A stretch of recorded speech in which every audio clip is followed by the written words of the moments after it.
Um, Hello everyone, and welcome back to Down on the Sidelines. Here on the home sideline, I'm your host, Matt Crowley, aka Matty Icy.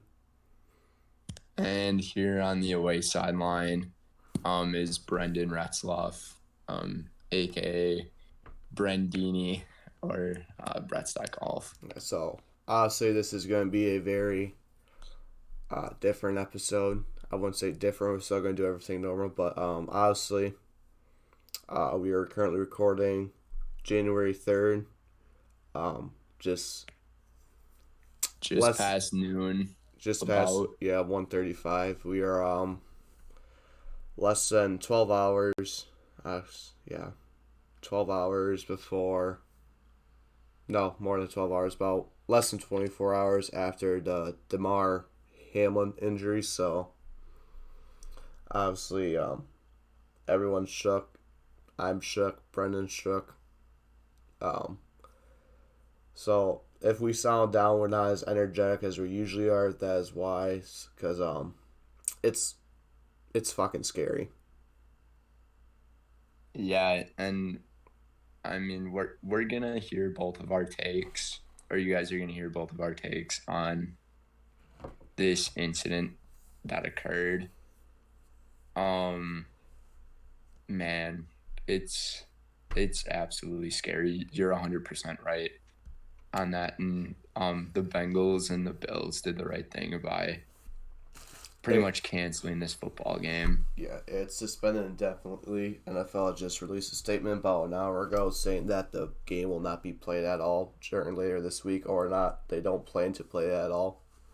So, which is a right thing, because when it first happened, the NFL said, all right, go back to your locker rooms and get 5 minutes to warm up. And then basically both teams said no. Yeah, it was unfortunate to hear that the NFL was like, yeah, we're going to keep this going, but obviously, we're going to let both teams decide. Yeah, their first instance is, money, because this is such a huge game. Because that's the business part of it, which... Here's the thing. It's not a football game anymore. Before money every time. You put life before everything. Like, that's what you got to do when it comes to just living and doing everything that it is that you do in your life. Because, dude, this puts so much into perspective on, you never know, when it's going to be the end for either you or your loved ones, or, I mean, other people that you know, even strangers and celebrities, or whoever it is. It just puts so much into perspective. And I think that, I mean, just with this occurring, one of the scariest moments on live television. Yeah, honestly, I think this is the second time, because if you guys, viewers, don't know, he had a cardiac arrest. This was literally a 1 in 10 million chance of this actually happening. So in T. Higgins, when they made contact, his heart was pumping. It was I can't remember. It was it's like how the heart pumps blood. It was literally a millisecond. We're no doctors at all. No, we're not. I saw this from CNN about how they had a doctor to explain how it happened. So when they had made contact, it had disrupted the heart, causing it to no longer pump blood, and it takes roughly around 6 seconds to go from your heart rate down to 0, and they said that was about 6 or 7 seconds that it had happened. So when Damar stood up, his blood pressure got down to 0, and obviously he had collapsed, and everything just went bad. CPR was given to him on the field.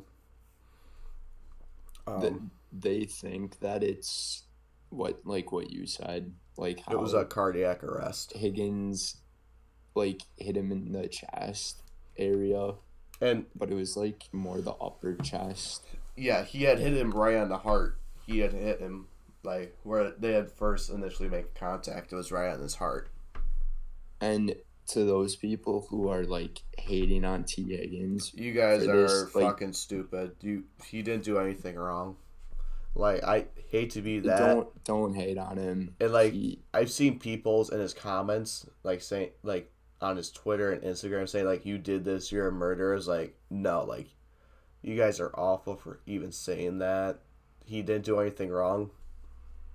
He was playing football. He was playing football. Like, that's another thing that you put in perspective. Like, like how the media just is now these days, and how people just assume everything. It's really messed up, and it's not gonna be fixed. No. So like, you're still gonna have like this big crowd of people who hate on T. Higgins for doing absolutely nothing wrong, and like, it once it happened, I mean, I believe there was somebody who caught him talking to his Damar Hamlin's mom, Yeah. and he was so sorry. I mean, he's blaming himself for this. He's blaming himself, which he shouldn't do. So like, prayers up to Damar Hamlin and his family and his friends and all of his other loved ones and the NFL community. Yeah, obviously. Even T. Higgins. Cincinnati's doing such a good job. Obviously, Hamlin had a charity where he raises money for like kids in need for like gifts like for over the holidays.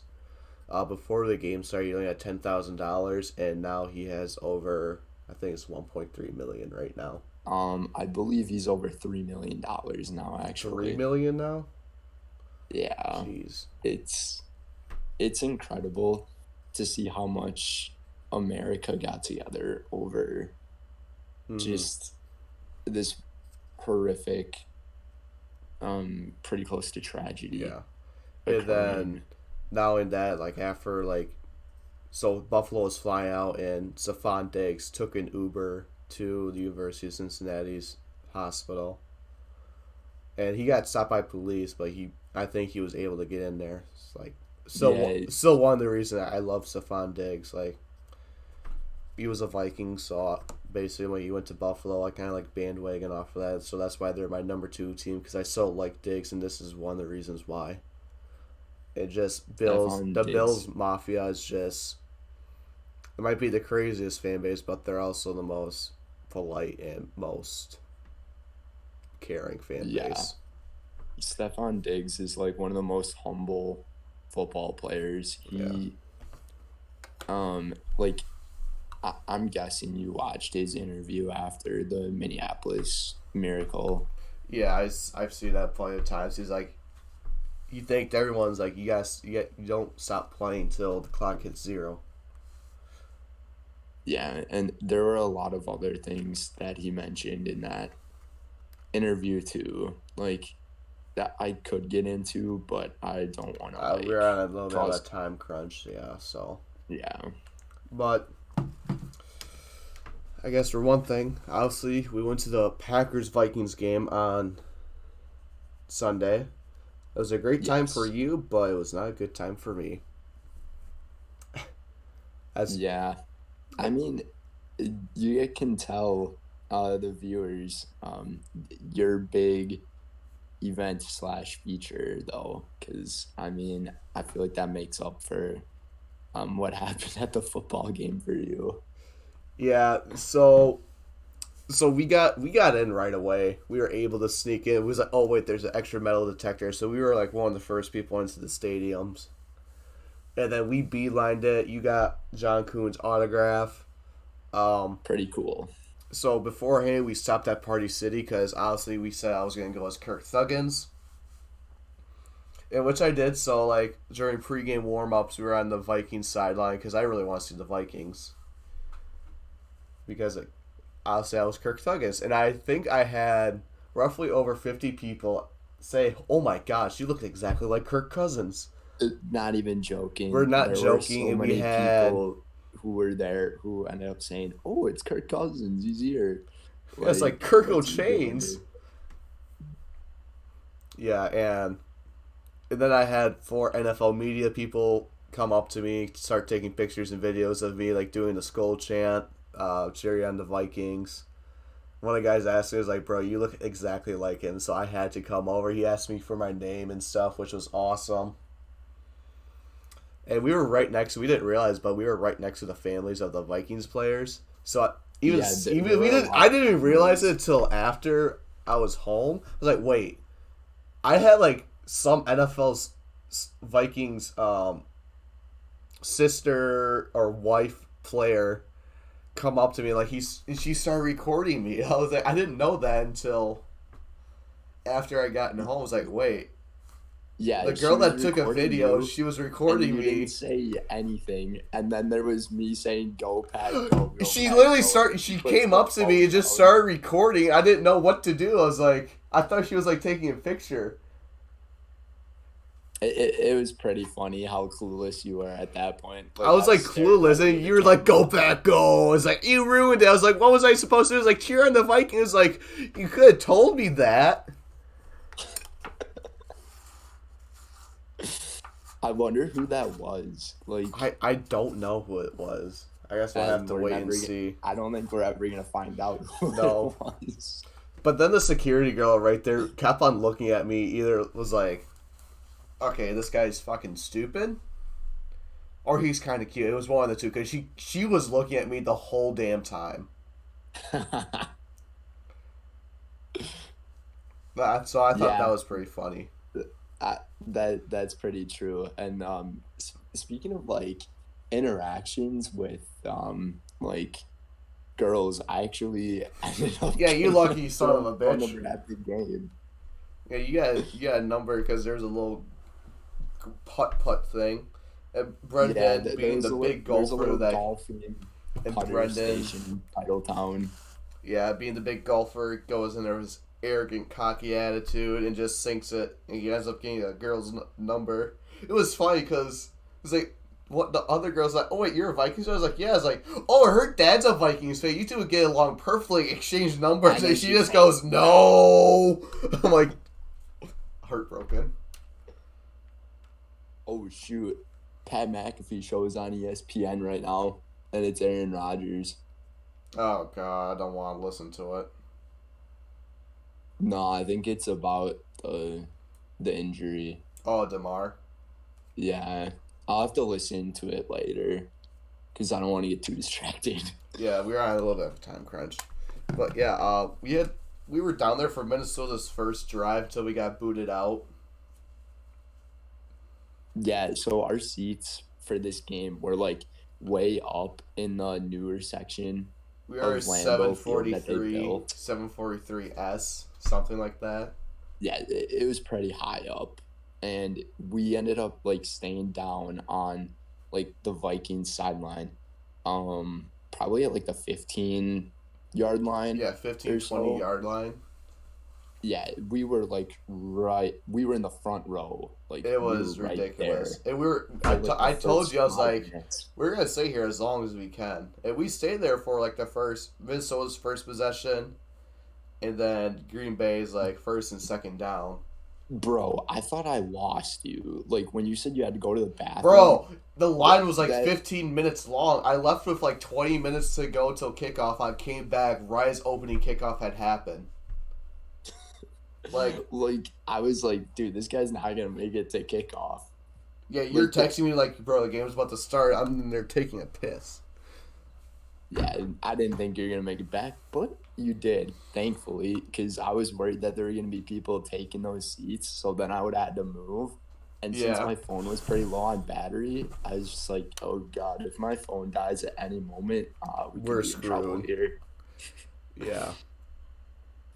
Yeah. So, what were your takeaways on the experience? Actually, you haven't even gotten to the best part of the story yet. For you, at least. Oh, yeah. Apparently, I made TV. One of my friends asked me, he was like, were you shirtless and wearing a bunch of chains? I was like, yeah. I was like, I'm pretty sure you just made TV. And then by Pro Football Talk, I was their picture for their headline about how the Vikings have a negative 19-point differential. So I They made framed you pretty bad. they did. I'm so excited that you just see like yeah, 12 and 4 Like in the Vikings have been outscored by 19 points. Pro Football Talk. And it's like just me. It's in the me like picture doing the of skull chant. I'm shirtless. I got all my chains on. I got the glasses on. here's the thing, in the picture of you doing the skull chant, it looks like you're like upset because your arms are like out, like what happened? I know. It's like, bro. The power of media and framing, let me tell you. And that Like had that was you being happy and excited, and they yeah. somehow This managed was to make it it was look like like it was bad. my friends had asked me, was like, "Is this you?" I was like, "Yeah." I was like, "Well, 90,000 people have seen those nipples. Like my nipples are just like right there." Yeah, and then I ended up making a remark to you saying like, "Man, you could be on OnlyFans right now making Yeah, bank." yeah, I heard that. I was like, "Bro, you did not just say that." But anyways, that's some really cool stuff though. Like they Mm-hmm. got 1.8 million followers on Pro Football Talks, Yes, so go about check them 100,000 out. people have seen my nipples on Twitter. Might be more than that, to Yeah, be probably. honest. Actually, let me check real quick. But I guess, Yeah. So as Matt's looking at that, the rest about the football game, I absolutely loved the experience. I ended up saying something in the last episode like I'm hoping that this is the game that the Packers just break the Vikings, and it's possible that it was. And I I still don't have high hopes on the Packers because when my expectations are high for them, they just go into shambles. So I'm keeping things on the down low right now. Still got to beat the Lions. That game got flexed to Sunday night. I think this is Um, like the first Sunday night the Lions have been on. I think you're right. And another thing to do with it is so many Seahawks fans are pissed about this It's basically a because lose-lose situation for them. yes. So if the Seahawks end up winning, then the Lions they are out Yeah. of the running, There but then they are have a chance to knock out the 123,000 Packers. views. So 123,000 people have seen my nipples on Twitter. That was the attendance of Lambeau plus around 45,000 more. So pretty Mm-hmm. cool, man. I mean, I can't see who commented on it, but I think I can in the link. Bro. But as for the game, I mean, we'll talk about it a little later in the Yeah. episode, but this is like about our experience at Lambeau Field. Lambeau Field, guys, is it is such an atmosphere. It is honestly like one of the best football atmospheres around. Even though I've only been to three different NFL stadiums, it's at my number one, and it's not even close. Mm-hmm. Yeah, I Like I mean, know you you had said you've been there twice now, with what? so Oh, Lambeau, yeah. The Vikings won the first time. nobody asked. Come on now. Okay. No, but I didn't have a good experience. Packers fans are the worst fans. Obviously, probably can't say this, but they told me to unalive myself 10 times. So Yeah, that I agree. That shit there is so unnecessary. Like as somebody who is a big Packers fan, um, I was pretty disappointed in hearing stuff like that come from our fan base because I know our fan base is way better than that. And those mm-hmm. people, they probably just had a few too many drinks, but it's still unexcusable. And this Um, was like right away in the beginning where like the Vikings had blocked the punt, and that's when like people had started saying that to me because I was like super stoked oh about yeah, it. like you were hyped about it. Like I know how hyped you were Yeah, about it, and I guess that just got to some of the fans. But I was like, I'll let this guy enjoy his moment, and yeah. You had we'll the see how rest he of your plays out. moments. like that kickoff return from Keyshawn Nixon, like we didn't even get to our seats, but like when I saw him return it past the 35-yard line and he just had to break that one more tackle or whatever, that's when I just bolted it from the like concessions area all the way like outside to the actual stadium, and I'm just like screaming and shouting like let's go. It was pretty crazy at that moment. That's the moment I started losing my voice right away. My voice is still a little raspy from the game, but for me, it was quite the experience, and I'm glad that the both of us got to go together, although the game didn't go the way that you planned out. Yeah, it was not very good. Yeah, so with that, we can jump into the power rankings. No, we do that on our other episodes, the ones that we go over our game predictions. Well, in our script, it says power rankings and playoff picture. Yeah, we'll go over the playoff picture after that. I'm sorry about that. Okay, it makes a little more sense. So we'll just go over the scores of the games here. Week 17 is in the books, folks. We have one more week left of the regular season. Although it may seem like things may never be the same when it comes to watching this game, just because of last night, that like every single one of these teams, that they're part of a neighborhood, and they all love each other, and for like how much these guys put their bodies on the line when it comes to playing this game. Like they do make lots of money, but it's not even money that matters. It's it's all health. So yeah, I guess we'll get right into it. I think we already covered the Cowboys and Titans. We were both correct on that one. Yes. We go to Atlanta, where Atlanta won 20-19. We both picked them. We both had Atlanta. I had them winning 27-14. You said 17-13. Yes. I guess if you want to start off on the away sideline with the Cardinals. For the 4-12 Arizona Cardinals, rip their season. Like, ouch.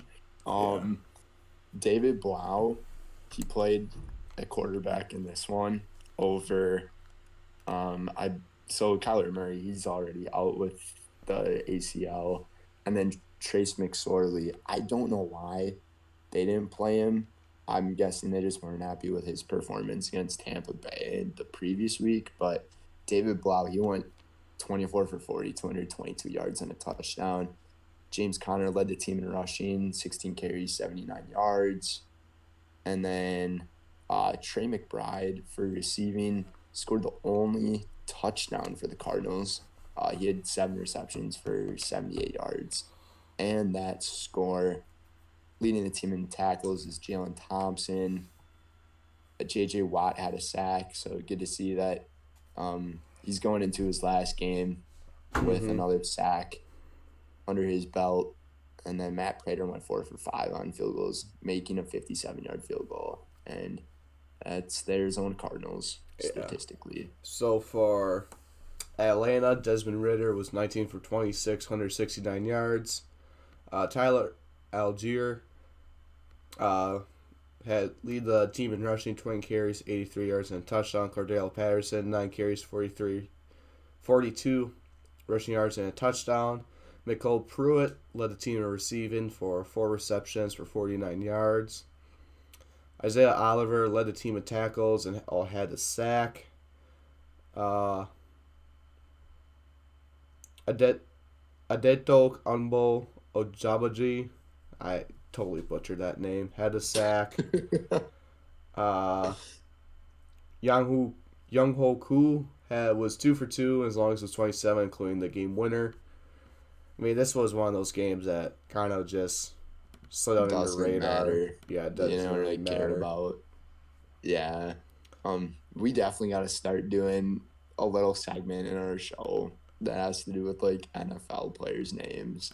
And like, Yes. can you pronounce it correctly? It'll probably be after the Super Bowl. Or we'll throw in another episode. We'll do 3 a week, which might be a lot. But going on to the next game, we had the Dolphins at the Patriots. Yeah, in this one, the New England Patriots ended up taking it home 23-21. We both chose the Patriots to win. Matt, you had them 30-21, and I had them 31-14. Yeah, So it definitely looked like Miami was going to go away. I was pretty surprised by how the game actually went, because I agree with you. I thought Miami was going to end up taking it home, but then I think the Patriots scored that late touchdown in the game. I think there was a pretty big turnover, too. It was a pick six. That really changed momentum. It really did. So for the Miami Dolphins, they had 2 quarterbacks play in this one. So one of them was Skylar Thompson, and the other one was Teddy Bridgewater. Bridgewater, he came out as the starter. I think he got hurt with a finger injury, so that's why they took him out. I feel like, I don't know what it is. Teddy Bridgewater, like, always gets hurt. I don't know if that's just me thinking that. But Skylar Thompson, he went 12 for 21, 104 yards, a touchdown and an interception. And then Teddy Bridgewater went 12 for 19 with 161 yards, a touchdown, and an interception. Leading the team in rushing was Jeff Wilson Jr., 15 carries, 45 yards. And Tyreek Hill, he had a rushing touchdown in this one, 2-yard carry. And then leading the team in receiving was Raheem Mostert, another running back from the team. But he had 8 receptions for 62 yards and a touchdown, followed by Tyreek with 4 receptions for 55 yards. But then Mike Gesicki, he had the other receiving touchdown for the Dolphins. He had 2 receptions for 18 yards and the score. And Javon Holland led the team in tackles with 7. Aladon Roberts, he had a sack. Christian Wilkins had a sack. Zach Sealer had a sack. And that was the defense for the Dolphins. And Jason Sanders went 0 for 1 kicking. Yeah. And then for Patriots, Mac Jones was 20 for 33, 203 yards and 2 touchdowns. Bless you, sir. Thank you. Ramondre Stevenson, 8 carries for 42 yards. Tyquan Thornton had three receptions for 60 yards and a touchdown. Jacoby Myers, 6 receptions for 48 yards and a touchdown. The team is tackling is Jawan Bentley with 5.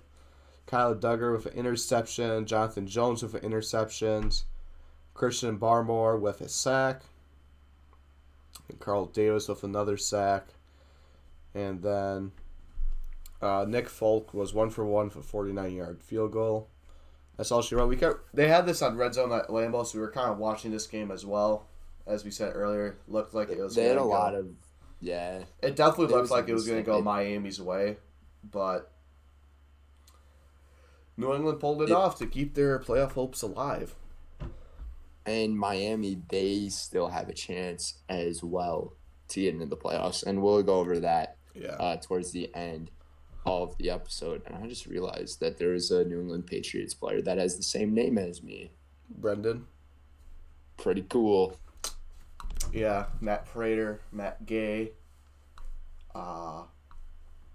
Matthew Judon. Anyways, lots of Matts. Our next game was the Saints at the Dolphins at the Eagles. Upset of the week. Brenden, your 20-17 thing is coming true. I swear, it is a legit curse. I'm not even joking. So, are you going to do that with the 49ers this next week? Maybe. So you can help out my Here's Vikings? The thing, though. I want to beat you in record. So, I need to win as many games as I can. I know. I only lost 2 games this week, so. Yeah, you absolutely killed it this week when it came to predictions. Yeah. But the Saints, they ended up winning 20-10. We both had the Eagles, and we were both talking to each other about this one in the last episode and the other episode, saying, I don't know, like, they don't have Jalen Hurts. Like, I They're feel like this game 0-2 could without go him. either. So the Eagles, they are kind of in hot water right now. If they don't get the 1 seed, I'm gonna be. They have potentially to be the 5th seed. That would be like a huge change, and I do not want to see the Cowboys get the 1. I really don't, and I know a lot of people don't. So we'll talk about the statistics of this one. So for the Saints, Andy Dalton went 18 for 22, 204 yards and an interception. Taysom Hill, he also had 2 plays at quarterback. He went 2 for 2 for 24 yards.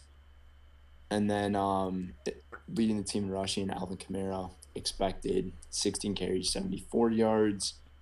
And then second in rushing was Taysom Hill. He actually had a touchdown in this one, 14 carries, 46 yards, and score. Leading the team in receiving was Rashid Shaheed, 6 receptions, 79 yards. And then for the defense, Marshawn Lattimore and Paulson Adebo led the team in tackles, but Marshawn Lattimore, he had an interception. In this one, Cam Jordan had 3 sacks, so what a day for him. Caden Ellis, 1.5 sacks, and Carl Granderson with 1.5 sacks. And then Will Lutz went 2 for 2, 54-yard field goals is long.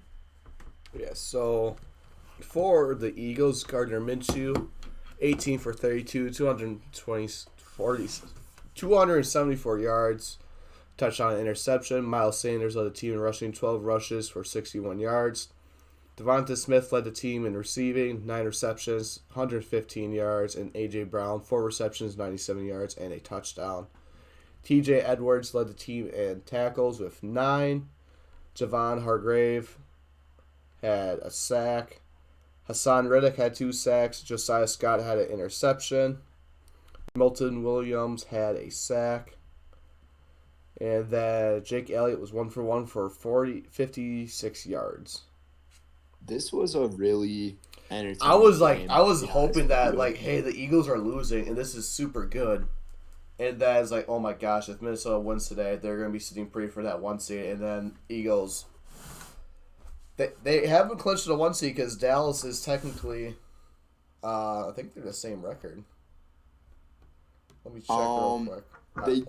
They do not have the same record. Dallas has 4 losses. Yeah, so if Dallas wins next week against the Commanders, and Philadelphia loses, Dallas gets the 1 seed. Yeah, because they have a better conference record or division record. Yes. And in this game, it looked like in the third quarter, the Eagles were like making their big comeback. Yeah, I think it was in the fourth quarter. It was in the fourth quarter. The Saints had a pick 6. That's why Gardner Minshew had the interception. But yep. And that just completely flipped the script of the game to the Saints. So, I guess we'll move on from one NFC East team to the other. The Colts at the Giants. We both had the Giants winning. No surprise there. 38-10. So, take over if you like, sir. Yeah, so for the away team, the Colts, 2 quarterbacks played because Nick Foles got folded like a lawn chair. Yeah, that was not good. Kayshon Thibodeau is pretty bad. Yeah, I don't think he realized he was injured. He was with snow angels right next to him. Oh, yeah. That was a very bad look at him. Yeah, Thibodeau just absolutely ruined the man's career. But Sam Ehlinger, he went 9 for 14, 60 yards and a touchdown. So good for Sam. And then Nick Foles, 8 for 13, 81 yards and an interception. Leading the team in rushing was Zach Moss, 15 carries, 74 yards. And then leading the team in receiving was Paris Campbell, 3 receptions for 52 yards. And then Michael Pittman Jr. had the only touchdown for the Colts, 6 receptions and 41 yards. And his score, great. I get one of these tough names. So leading that team in tackles with 12 was Bobby Okereke. Struggling with names, I see.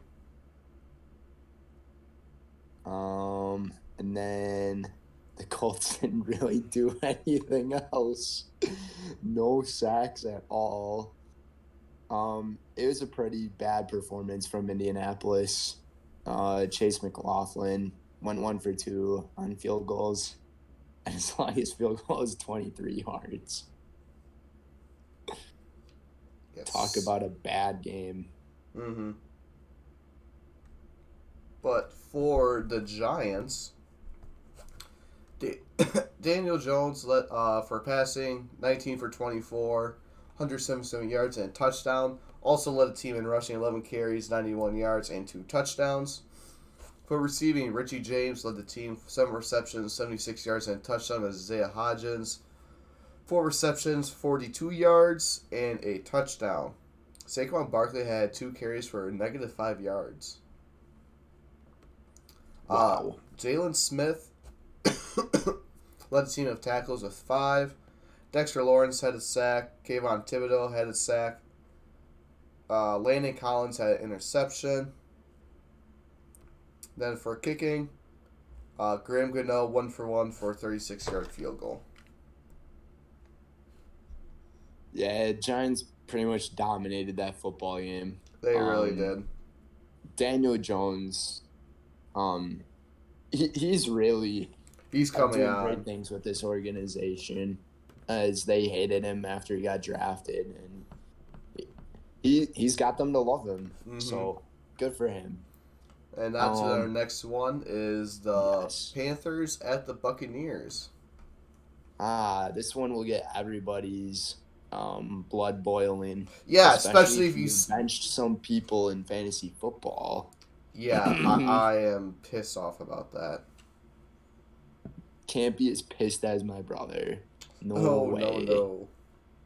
So, in this one, the Tampa Bay Buccaneers took it home, 30-24. It was actually a really close game up until the end. There were some pretty key plays in this one, but Matt, you had the Buccaneers 24-21, and I had the Panthers 24-16. So we both got the 24 right, which is kind of cool, to be honest. Let me jump into the statistics for the Carolina Panthers here. So Sam Darnold, he went 23 for 37, 341 yards, 3 touchdowns, and an interception. And then rushing, leading the team, Donta Foreman, 13 carries, 35 yards. Always tough to get the rushing offense going on. Yeah. Against the Buccaneers. I can say the same for the Panthers as well because, whew. Yeah. And then leading the team in receiving for Carolina, DJ Moore, he had 6 receptions for 117 yards and a touchdown. And then Shi Smith had 4 receptions for 70 yards and a touchdown. And then Tommy Tremble had 3 receptions for 33 yards and a touchdown. That's going to do it for the offense. As for the defense to the Panthers, Frankie Louvu had 10 tackles in this one, leading the team and a sack. And then Marquise Haynes had a sack in this one as well. Yetur Gross-Matos had a sack as well. And then Eddie Pinheiro went 1 for 1 kicking, making a 49-yard field goal. Yes. So for Tampa Bay, Tom Brady went 34 for 45, 432 yards and 3 touchdowns. Leonard Fournette, 10 carries, 28 yards. This is where I hate myself because I had him on my bench for my fantasy Super Bowl. Mike Evans, 10 receptions, 207 yards, and 3 touchdowns for a whopping 48.7 points. On defense, Joe Tyron, with 7 tackles. Anto Winfield Jr. with a sack. Sean Murphy Bunting with an interception. Then for kicking, Ryan Suckup, 1 for 3, and his longest was 22 yards. So not a good day for him. Can we talk about the fourth down play for the Buccaneers? Oh my gosh, where Jake Camarda pulls off like one of the most insane punts ever. Yeah, so he botches a snap and then runs to the line of scrimmage and gets it off just in time and pins him at the 2-yard line.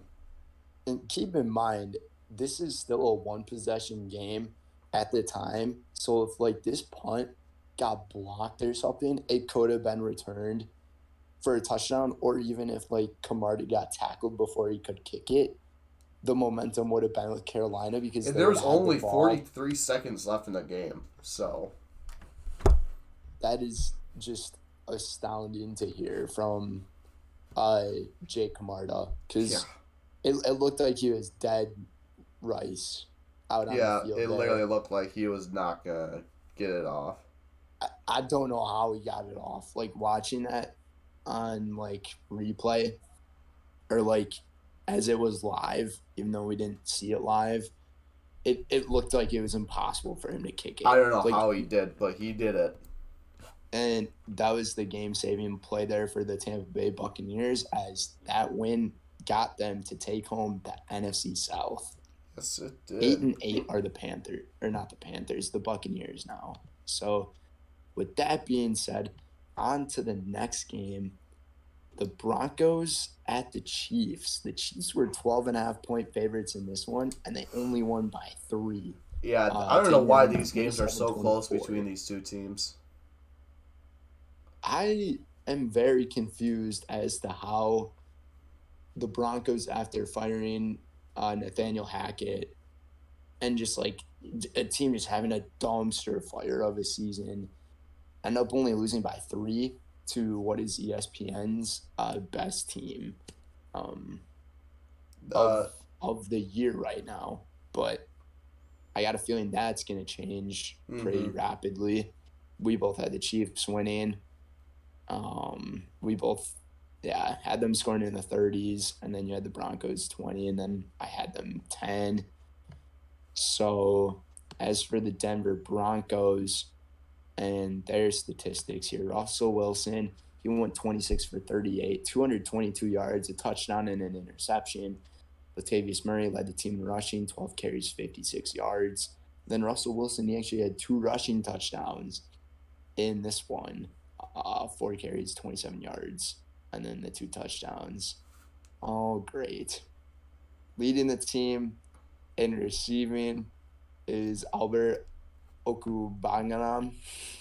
I definitely botched that name. Oh, yes, you did. Sorry, Albert, if you're listening.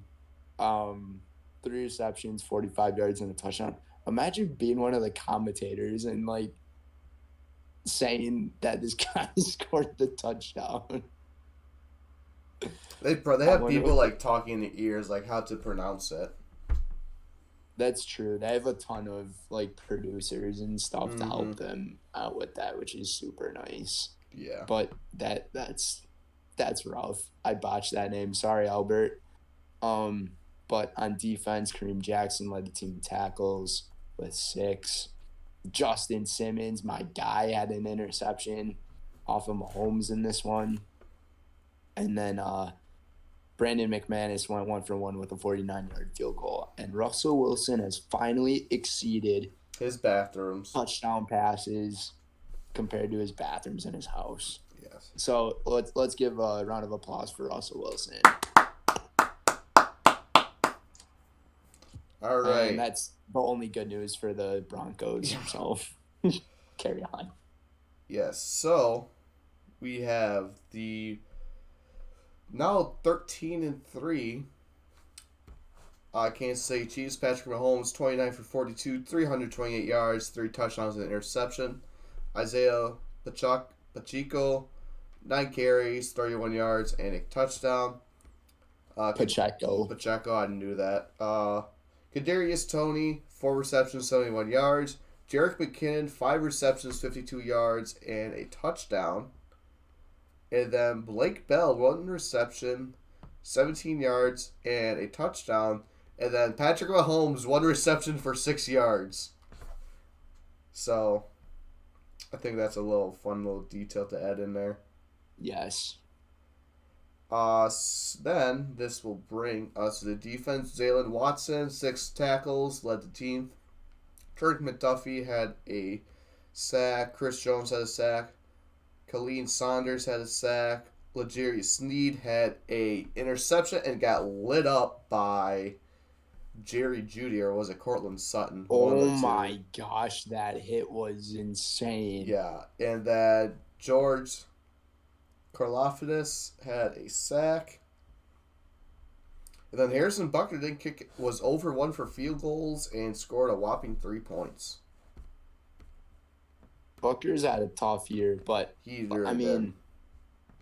how about the way the Broncos shut down Travis Kelce in that game? Oh my gosh, yeah, he did not do anything. Like, it's pretty rare to see this beast of a player in Travis Kelce get shut down, but Mahomes, he relied on his other players. Jerick McKinnon, he was a pretty key piece in this one, and Kadarius Toney with his speed as well. This team's never going to replace Tyreek Hill, but they are handling it pretty well without him. Yeah. I would say that. They are definitely doing a lot better. All right, so brings us to our next game. Chicago Bears at the Detroit Lions. Lions won a whopping 41-10. Yeah, so in this one, we both had the Lions winning. You had them winning in overtime. In overtime. I thought it was going to be much closer. Once Justin Fields got injured, it was kind of over at that point for Chicago. But Justin Fields, he went 7 for 21, 75 yards, a touchdown and an interception. But, man, can we talk about how impressive he's been running the football? Yeah, I think he's number 5 on the back of the team. I think he's number 5 for the in the league for rushing now. That is actually a ridiculous statistic. Yeah. To be top 5 going into the last week, wow. As a quarterback, might I add. But Justin Fields, he had 10 carries for 132 yards. He had a big 63-yard carry early in the game, which kind of – it looked like he was going to settle the tone for Chicago as they took, like, the early lead. Yeah, I mean, they were winning. They had that nice – Cole Kmet got the touchdown. Luckily, it was going to go Chicago's way, but yeah, it was not the case. Everything just turned around on him after Justin Fields got that injury when I think he took a shot to the head, but I think he still came back in, but obviously they were not the same. Cole Kmet led the team receiving, 2 receptions, 27 yards, and a touchdown. And then Joe Thomas led the team tackles on the defense side with 7. Justin Jones had a sack. Travis Gibson had a sack. That's all she wrote for the defense of the Bears. And then Cairo Santos went 1 for 1 with a 23-yard field goal. And then for the Detroit Lions, Jared Goff, 21 for 29, 255 yards and 3 touchdowns. Jamal Williams, 22 carries, 144 yards and a touchdown. DeAndre Swift, 11 carries, 78 yards and a touchdown. Monron St. Brown led the team in receiving, 4 receptions, 62 yards. And then DeAndre Swift with the touchdown reception, 4 carries, and 4 catches, and 39 yards. Alex Anzalone, 4 tackles, led the team. Joshua Paschal, 2 sacks. James Houston with 3 sacks. Aiden Hutchinson with a half sack and an interception. Ifido Melifonwu with a half sack. John Kaminsky with a sack. And then for kicking, Michael Badgley, 2 for 2 with a 41-yard field goal. yeah, this was a very lopsided game as we saw, and Yeah, we only the saw it. Packers should be scared. I feel like going to next week. It's kind of funny because both the Packers and the Lions scored 41 on the division opponents. I know. And it honestly could have been the same score in all of them. It really But could then, have. like, the Vikings scored, like, that last second touchdown that literally did not matter. Yeah. But, yeah, we only saw, like, the first couple of drives of this game. And then we went into the stadium. Yeah, then right some after old guy that. started taking pictures of me. He's like, oh my gosh. Can I post you on Facebook? I'm like, yeah. I was like, I'm an influencer, so many people will see you. I was like, oh, cool. That's right, yeah. That was pretty funny to see, too. Like, the amount of people who were like, oh my God, it's Kirk Cousins. I was like, oh my Like, gosh. what are you doing here? I know. I'm just like, well, here I am, I guess. But let's keep moving because we are a little bit of a time crunch. Yes. Next ones, we have the Cleveland Browns at the Washington Commanders. Yep. In this one, we both had the Browns winning. Matt, you had them 28-17, and then I had them 24-21. Final score was 24-10. So once again, I got one of the team's scores right. So kind of weird. But for the Cleveland Browns, Deshaun Watson went 9 for 18 with 169 yards and 3 touchdowns. And then leading the team in rushing was Nick Chubb, 14 carries, 104 yards. What a day for Nick Chubb. Yes, sir. And then he actually got me how over about 10 what a fantasy day for points. Amari Cooper. He led the team in receiving with 3 receptions, 105 yards, and 2 touchdowns. And then the other receiving touchdown came from Donovan Peoples-Jones. He had 1 reception for 13 yards and that touchdown. Then John Johnson, what a generic name. 6 tackles. He led the team in that stat. Grant Delpit, he had 2 interceptions in this game. So he had quite the day. And then Denzel Ward, he had another pick as well. And Tavon Bryan, he had a half a sack. And then the other half sack went to Myles Garrett, who had 1.5 sacks, as well as Chase Winovich, who had a sack. And then Kate York, he went 1 for 1 with a 37-yard field goal. That's good. And then for the Commanders, Carson Wentz started 16 for 28, 143 yards, and 3 interceptions. Brian Robinson led team in rushing, 24 yards, 24 carries, 87 yards. Carson Wentz, 3 carries, 7 yards, and the touchdown. Receiving, Logan Thomas, 6 receptions for 56 yards. Jermaine Davis led the team with 6 sacks. 6 tackles, excuse me. David Mayo with a sack. Darian Payne with 2 sacks. Montez Sweat with a sack. Casey Toohill with a sack.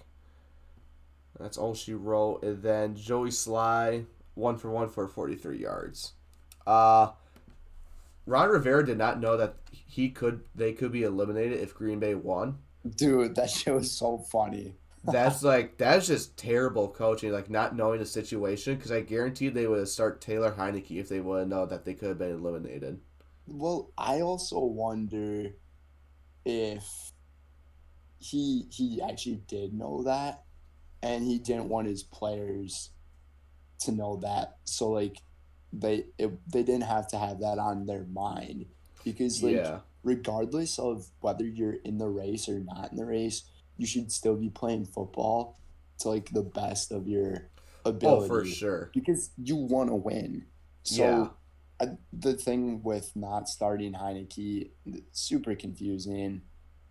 Like a player that the team can get behind and support, then just not starting him at all raises. Like, even the fans wanted him in. Yeah, like Carson Wentz sucked. He does. He's not the same. So it's unfortunate to see the Commanders go down like that. But as a Packer fan, you were happy. Needed that to happen. So that brings us to our next game. The Jaguars at the Houston Texans. Jaguars 4-point favorites in this one. we both had the Jaguars winning, and boy, did they win. They only gave up a field goal, winning 31-3. Yes, and then the AFC South clinches on next week's game. Yes, it should be a pretty good one. So, for the Jacksonville Jaguars, Trevor Lawrence, he went 17 for 21, 152 yards and an interception. CJ Beathard got a little bit of playing time towards the end. He went 5 for 8, 29 yards and a touchdown. And then Travis Etienne, led the team in rushing with 9 carries for 108 yards and a touchdown. JaMychal Hasty, he had 10 carries for 33 yards and a touchdown. And then Jared Connor, he had 5 carries for 17 yards and a touchdown. So lots of rushing touchdowns from the Jags. Then leading the team receiving was Marvin Jones. He had 6 receptions for 61 yards. And then on defense, Gregory Jr. led the team in tackles with 5. Josh Allen, the defensive back for the Jaguars, 3 tackles. One of them was a sack. Clavon Chalison, he had a sack in this one as well. And then that's all she wrote for the defense of the Jacksonville Jaguars. And then Riley Patterson went 1 for 1 with a 53-yard field goal. Yeah, and then for the disappointing Houston Texans, Davis Mills, 22 for 40, 202 yards, and Jeff Driscoll, 3 for 4 for 9 yards. Davis Mills led the team in rushing, 4 carries, 33 yards. Then receiving, Brandon Cooks, 4 carries and 39 yards. Jalen Petrie led the team in tackles and interception. Desmond King had an interception.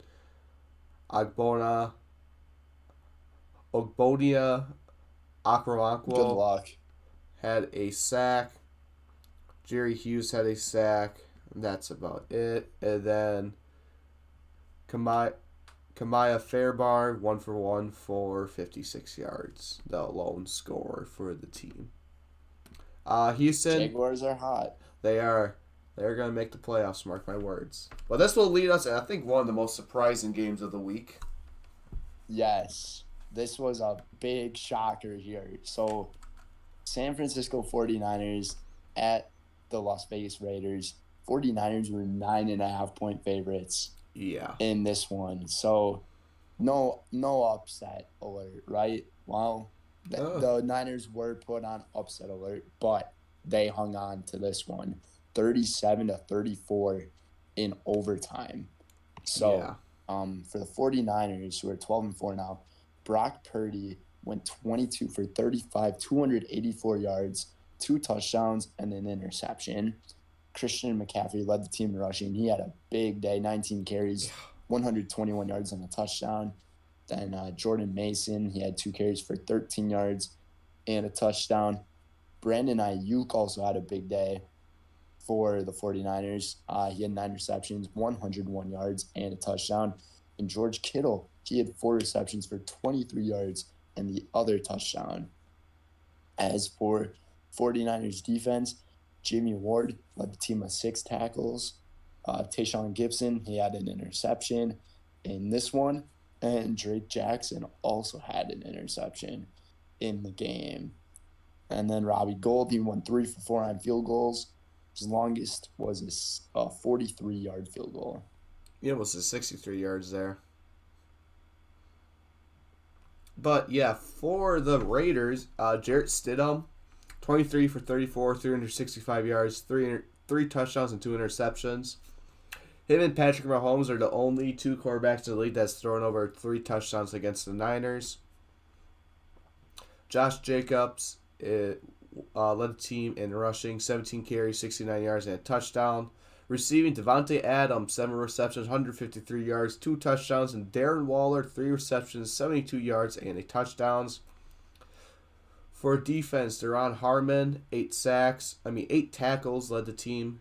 Then Amik Robertson had an interception. That's all she wrote. Then for kicking, Daniel Carlson, 2 for 2, and his longest was 57 yards. What a game, man. It was. Devontae Adams, he came up with some brilliant Hey, receptions. it looked like he played better out there without Derek Carr, but It really did. Jared Stidham, he performed well. he really did. But now it's gonna go to Obviously, yeah. we didn't get to watch much of this game I was because kind of keeping you updated because, well, I was bored at the Vikings game because, well, we were getting demolished. So I was yeah, like, okay, how are the Niners doing? this man was literally sitting in his seat in like the corner of the section, Yeah, we were just in the like very corner. I'm over here on Tinder. I'm over here looking at other football games. yeah, go check out one of my TikTok posts on Golf. It shows I was him like, well, since we're losing this bet, might as well searching try for to find love. love. I was gonna say something like pretty mean on the post, but I'll just say it here on the podcast. It's not really mean, but I was gonna say like this man's trying to score just like the Vikings are trying to score and can't. Literally, you had more success with women that day without even trying than I did. Dude, I had the Riz on my side. You really Uh, did. It's like, oh, let me be super cocky and make this putt, sinks it in. okay, we're gonna carry on from Yeah. the Seahawks, or not the Seahawks. We're actually going to the Seahawks and Jets game here.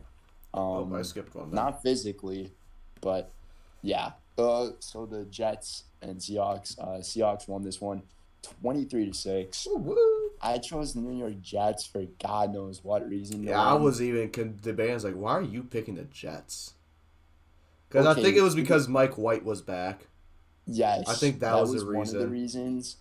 And man, let's talk about how both of these teams have been struggling. Like in the second half of the season, it's been a really tough road for both of these teams. But man, the New York Jets looked like they were going to be making the playoffs, no doubt. And now they're 7-9. Yeah. And then you got the Seahawks who are still have a chance, but they got to beat the Rams, and then I think they need the Packers and the Lions to tie. Something like that. It depends. Like if they win, it's like if they win, they're in a lose-lose situation because like if they win, then Detroit wins, Detroit's in. But if they win, Green Bay wins, then Green Bay is in. Actually, yeah, I think it's so. If the Lions beat the Packers, but the Seahawks beat the Rams, the Seahawks get in. Oh. I believe. So if the Rams end up beating the Seahawks, then we're going to talk about this pretty soon anyways. Yeah. So, yeah, I'll just pass on that for now. For the Jets, we're trying to go quick here. Mike White, 23 for 46, 240 yards, 2 interceptions. Leading the team in rushing, Ty Johnson, 8 carries, 46 yards.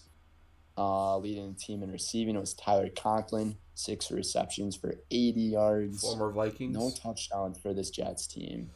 And then C.J. Mosley led the team in tackles with 8.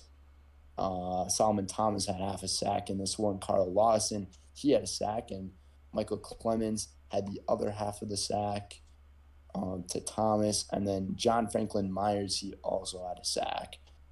And then Greg Zuerlein, for kicking, went 2 for 3, making a 44-yarder as his long. All right. Then with the Seattle Seahawks, Geno Smith, 18 for 29, 183 yards and 2 touchdowns. Kenneth Walker had himself a day. 23 carries for 133 yards. Then for receiving, DJ Dallas, 3 receptions, 55 yards. Colby Parkinson, 5 receptions, 36 yards and a touchdown. And then Tyler Mabry, 1 reception, 70 yards and a touchdown. For defense, Tariq Woolen led the team with tackles and 4. Quentin Jefferson, 1.5 sacks. Michael Jackson, that is correct, had an interception. Oh, please, ever do not do that again. Daryl Taylor, 2.5 sacks. And then Quandre Diggs had an interception. And then Jason Myers, 3 for 4 on field goals. Longest was 31 yards.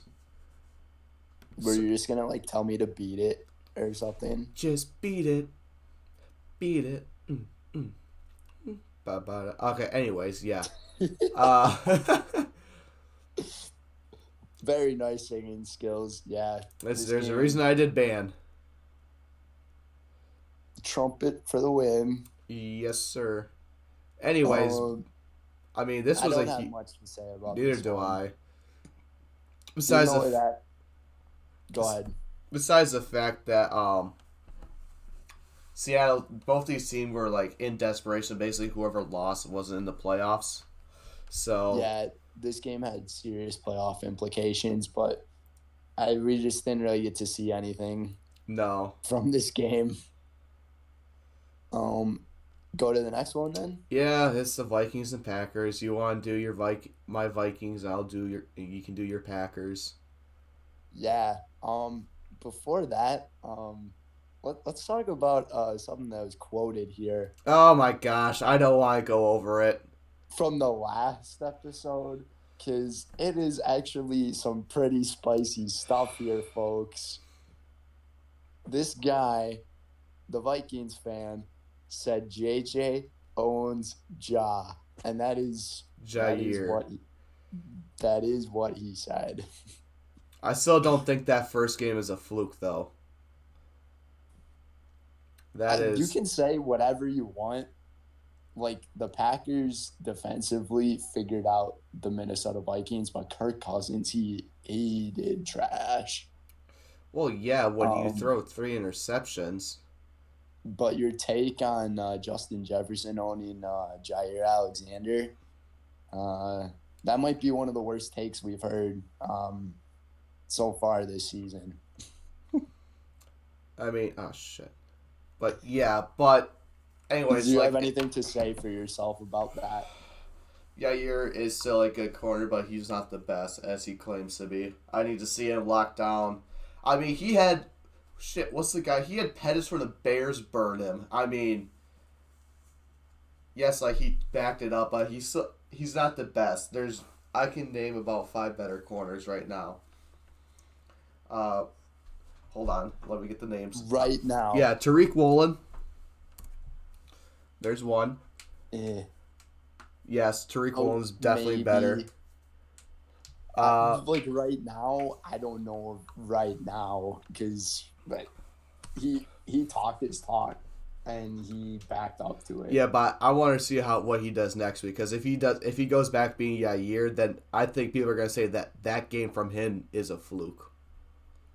What if he ends up just like shutting down? I'm gonna guess he's gonna be covering Amon-Ra. Probably. I mean, if he does, then like he's proven. I was like, okay, I'll put some more names to his respect. But I'm still waiting for him and Jefferson to get their fines to see how bad that will be. Oh my gosh, this game was just it was a taunt fest from him. It really was. Like, he was doing like any little thing to piss off Jefferson. Like when Kirk threw like the pick that like Jefferson fell on, like at the end of the play, like Yair like came up, like Yair just came up and like just pushed him. Like that's how he plays. He likes to get in other players' heads, but then once it comes to the end of the game, like he has his like respect for them, saying like not to Jefferson. He was just like he was like, oh yeah, everyone out here is saying that I suck, which I don't. I'm like, no one said you suck. We were just saying that you have to back it up. Yeah. So it was like, well, no one really said that you suck. You're kind of saying that about yourself. Yeah. So. But he ended up like owning up to like how much respect he has towards Jefferson. Like I know Jefferson. He says like, well, if a team's letting me get over 100 yards both times, then they're not doing something right. Like Jefferson knows that he's gonna get a lot more attention in this league now because of obviously how good he is. Well, he should have been getting attention ever since. And like if people were saying like Yair locked him up like 3/4 of the game, like whoever Yair was on Jefferson, they always had like Douglas or Ford over him. So that wasn't like completely like all Yair's doing. The Packers just played outstanding on Yeah, it defense. was Like, really your special teams and defense that won this game. Like, oh, 100%. like your offense, it really didn't do anything. Like if I look at your Like, stats, like Kirk Cousins like threw more yards than Rodgers did. it's great to hear this from another fan saying that like our defense and our special teams won us the game Well, yeah, because because you had a we've pick been six, searching and for then that. you had the pick six, and then you had the You don't um. understand, as a Packer fan, we've been searching for a defense and a special teams that has been great for years. Like, we have never had a team that great on defense, like ever perform on defense and special teams. Like, we were the first team in NFL history to have uh so it was a kickoff return for a touchdown as well as a pick six. Oh, that was over, I want to say, 60 yards. We were the first team in NFL history to Oh do wow. that. So, I mean, it was quite the special performance Yeah. from the special teams and the defense, obviously. But we can get into the stats on this one. You can go Yeah, over your so the Vikings. Vikings, Kirk Cousins, 18 for 31, 205 yards, a touchdown, an interception. Nick Mullins, 4 for 4, 57 yards, and a touchdown. Alexander Madison led the team, 8 carries, 38 yards. Receiving, Jalen Naylor, 3 receptions, 89 yards, and a touchdown. Then KJ Osborne, 7 receptions, 59 yards, and a touchdown. Jefferson, 1 catch for 15 yards. For defense, Cameron Bynum, 4 tackles. Dalvin Tomlinson had a sack. That's all they did for return. And Greg Joseph, we all know, 1 for 3, 21 yards. Vikings did not show up. Like, even I said, like, the first time, like, we got there, like, they started playing through that first quarter. It's like, they're not playing like how they usually do. Like, they did not just show up. I think the Packers, they knew they needed to win, and I don't know what it was with the Vikings. They They just got didn't show intimidated up. by something, and they did bad. By the way, it's 3 interceptions from Kirk Cousins, Yeah. folks. Yeah, I said that. You said touchdown and interception. No, I said touchdown with 3 interceptions. I just wanted to hear you say it again. Oh, fuck you. Yeah, then I have one of Triple my friends saying carries. that, oh yeah, Kirk does, like, you say Kirk deserves MVP. Is like, first off, I never said that. Second off, Justin Jefferson should be the MVP conversation because this is like one of the best years ever by a receiver. And obviously, he's Yes. not going to get the record now unless he has like a 200-yard game against the Bears. Yeah. And then I'll go over the Packers stuff, and then we'll finish our final thoughts on this one. Um, Aaron Rodgers went 15 for 24, 159 yards and a touchdown. Jordan Love got some play time, 2 for 3, 9 yards. Aaron Jones led the team in rushing. He had a quiet rushing day, but man, it paid off. 14 carries, 111 yards. A.J. Dillon had 12 carries for 41 yards and a touchdown. And then Aaron Rodgers had the sick 2-yard rushing touchdown.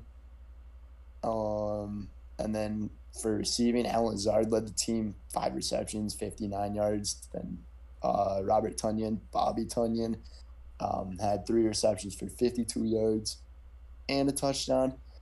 And then Adrian Amos had an interception. This one, he led the team with 7 tackles. And then it was Jonathan Ford who had another interception. Kenny Clark, he had a sack in this one. And then Darnell Savage, he was the one who had the pick 6 in the game.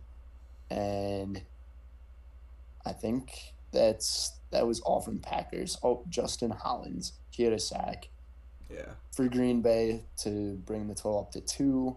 And then Mason Crosby, he went 2 for 2, making the 56-yard field goal. And we both said like I never heard Lambeau be so loud before. Like it was quite the ridiculously loud. environment. It was really quite the experience there. Packer fans knew that they needed to win, or that the Packers needed to win. Yeah. And there were I want to say there were It was like 40% Vikings yeah, I was gonna fans. say it was close to 50-50. It It was. was quite a mix that was there. But any final thoughts in this one? No, I don't want to talk about this game anymore. Let's move on. I just have one. The only surprise to me in this is that Christian Watson only had one reception and Justin Jefferson only had one reception. Yeah. It was very unexpected. Mm-hmm. But I think we should get back into our second to last game. The Battle of the LAs. Chargers won this one 31-10. And I'll let you go over the away team in air quotations because they were both played in the same stadium. Yes. The away team, they were the Rams. So Baker Mayfield, he went 11 for 19, 132 yards. Leading the team in rushing was Cam Akers, 19 carries, 123 yards. And Malcolm Brown, he had carry for 23 yards on a touchdown. Only touchdown for the Rams there. And then Van Jefferson led the team in receiving, 3 receptions for 77 yards. Leading the team in tackles was Taylor Rapp with 8 tackles under his belt. And the Rams did not do anything else on defense. Matt Gay went 1 for 1 kicking, making a 23-yard field goal. All right. So then for the Chargers, Justin Herbert 21 for 28, 212 yards, 2 touchdowns. Chase Daniels 3 for 3, 27 yards. For rushing, Austin Eckler 10 carries, 122 yards, and 2 touchdowns. And then for receiving, Mike Williams 7 catches, 94 yards, and then Gerald Everett 3 catches, 15 yards, and a touchdown. Then Donald Parham 1 catch, 3 yards for a touchdown. Drew Tranquil led the team in tackles with 6. Morgan Fox with a tackle. Sebastian Joseph with a sack. Morgan Fox with a sack. Kyle Van Noy with a sack. She ain't rolling no more. And then Cameron Dicker the kicker, 1 for 1, and his longest was 40 yards. Dicker the kicker. Yes, sir. And Austin Eckler, he had a big day too. Yeah. Gotta love it as an Austin Eckler fantasy guy. Yeah, but in this one, I kind of expected Chargers were going to bring home. So I was 3 points off of this game, by the way. I was 3 points really off. Impressive. You said 28-10. Yes. Yeah, that's actually really impressive that you were only 3 points off on that one. Mm-hmm. I don't have any other takeaways on this one. Neither do I. So I say we get right into our final game of Week 17, the Steelers at the Ravens. This was a good game. This was a really good game. Too bad we only got to see the final 6 minutes of the game, but it was like the best time to watch the game. So it really was. The Steelers ended up taking this one 16-13 in a thriller of a game, and the Steelers' playoff hopes are still alive. And that's because Kenny Pickett, he went 15 for 27 for 168 yards and a touchdown. Najee Harris, he led the team in rushing, 22 carries, 111 yards. And then Pat Freiermuth led the team in receiving, 3 receptions, 36 yards. But Najee Harris had the really big reception. The game-winning reception. Towards the very end of the game. 2 receptions were 12 yards and that touchdown for him. As for the defense, Robert Spillane led the team with 8 tackles. Minka Fitzpatrick, he had an interception. TJ Watt had a sack. And then in kicking, Chris Boswell went 3 for 4, making his longest 51-yard field goal. All right. So for the Ravens, Tyler Huntley, 14 for 21, 130 yards, a touchdown and an interception. For rushing, J.K. Dobbins, 17 carries, 93 yards. For receiving, Mark Andrews led the team, 9 receptions, 100 yards. And Isaiah Likely, 3 receptions, 12 yards, and a touchdown. Then for defense, Brenden Steffens led the team with 7 tackles.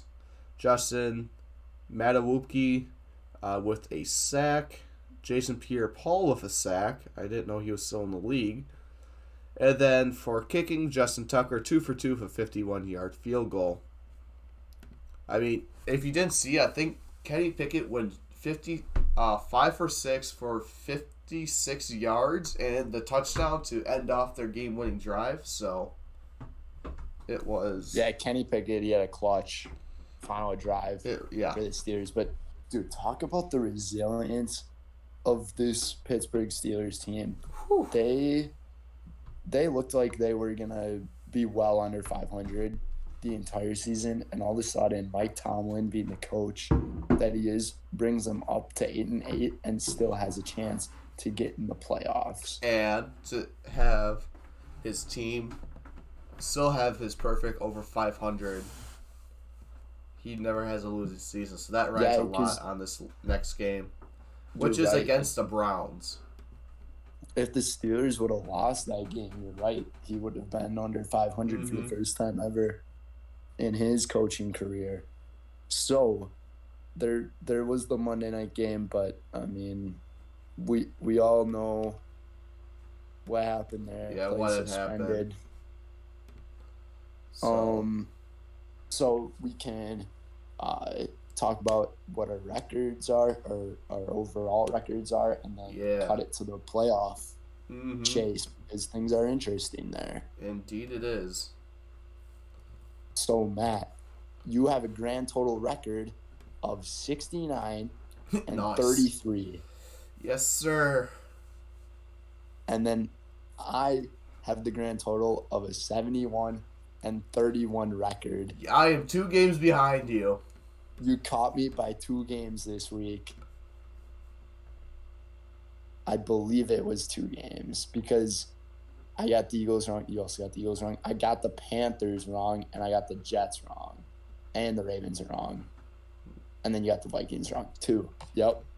Yeah, so, I got the Eagles and the Vikings wrong. I had almost a perfect.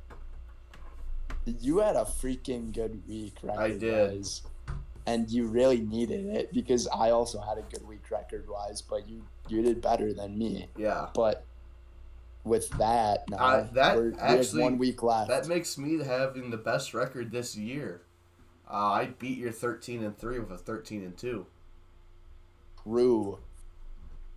Mark that down on the script. I do NFL prediction records as we started off in week 11, and we are now in week 17, going into 18. 1 week to go, and we can carry this through the playoffs, but I say we have the separate regular record. Season record and then postseason. Yeah, to our predictions. That. So now, with that being said, we're gonna take it to the postseason scenarios that can occur and what the current standings are in the league. So I say we go over. Wait, hold up. That's interesting. Oh, that's why. So, I guess we'll go over the AFC. At the 1 seed is Kansas City. 2 seed is Buffalo. 3 is Cincinnati. 4 is Jacksonville. 5 is Los Angeles. 6 is Baltimore. As of right now, New England is number 7. That leaves the Dolphins and the Steelers in the hunt. And the Titans. The Titans are in the hunt too. I don't think you said the Tennessee Titans. Maybe you did. Oh, they are. It's just weird because I just saw the Jets. Never mind. Oh, yeah. And then on the NFC side, we got the Eagles at 1 still. Then the 49ers are at 2, the Vikings at 3, Buccaneers at 4 after clinching the NFC South. Then the Cowboys are at 5. And the Giants are at 6, and there's still a fight for the 7 seed. For the Seahawks, they currently have it, but on the bubble are the Packers and the Lions. And this is where things get quite interesting with the NFC. So if the Seattle Seahawks end up winning this week against the LA Rams, that means that the Detroit Lions, they are out of the playoff race, and the Green Bay Packers are still in. And Yes. if that happens and the Packers lost, the Seahawks would get in. But if the Packers win and the Seahawks win, the Packers end up making the postseason as the 7 seed because they would have a better conference record than the Seattle Seahawks. Indeed. So when it comes to the playoff race, it goes by if you have a better record. Obviously, that's the first thing you consider. Mm-hmm. Then, if your record is tied, it goes by conference record against, the other teams in your conference. So if you have a better conference record, you get in. But then if that's tied, I believe it goes by your division record. But since the Packers and Seahawks are not tied in the conference record, the Seahawks – actually, I think the Packers would still own the division record over the Seahawks. So that wouldn't matter regardless. But then things take another flip here. So if you guys are keeping up with me, if the LA Rams end up beating the Seattle Seahawks this week, that means the Sunday night game between the Lions and the Packers at Lambeau Field is a game to decide who gets the 7 seed. But then if they tie, I think the Lions would get it. I'm not positive on that one. It is super interesting. So we just gotta wait and see how everything plays out with that. So, but do you want to talk about the AFC, the scenarios? Yeah. So Kansas City has a 1 seed, because they better division. Better division. I don't know what they're gonna count that Buffalo and Cincinnati game. If there's just going to be a no contest, that's really going to screw up the playoff picture. But it'll be interesting to see how the NFL handles everything here. If they're just going to get both teams the wins or what's going to happen, I don't know. But yeah, Jacksonville, Chargers have already clinched the 5 spot. Baltimore is the 6th spot. Then obviously the 4 teams for the wild card race, which I have my money on New England. So yeah, I would put my money on New England more than the Dolphins here. Yeah. Actually, who does New England play? I think they play Buffalo. I think they do play Buffalo next week. So, I don't know. I'll take a look here. That should be interesting because that changes a lot of things then. Yes. So, the matchups here, there's going to be a big Saturday night game. That's the Titans and Jaguars. Yes. That's for the AFC South. And then Sunday at noon, the Bengals and the Ravens, that could decide the North, depending on whatever the NFL does. Mm-hmm. Steelers and Browns, that's a big game because the Steelers need to win to have a chance. And then the Patriots and Bills, they do play each other. The Jets and Dolphins play each other. That should be an interesting one. Other big playoff matchups. No, but we are a little bit of a time crunch right now, so I say we go over our predictions for the AFC and NFC right now, see who would be our potential Super Bowl matchups. If the playoffs started after 17 weeks instead of 18. All right. So let's start with the AFC. You would have the Chiefs hosting the Patriots. I'll give you the Chiefs. Buffalo. It'd be the Bills. Oh, yes. Buffalo hosting New England. Give me Buffalo. Give me Buffalo.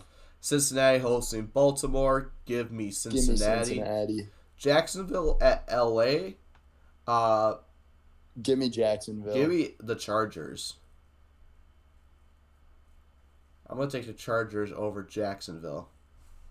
Well, what's interesting here is that game would actually be in Jacksonville. Yes, but I still like the Chargers team, though. Okay. Then you would have the Chiefs hosting the Chargers. Give me the Chiefs. And mine would be the Chiefs. And then Buffalo and against Cincinnati. the Jags. Then Chiefs. Buffalo and Cincinnati again.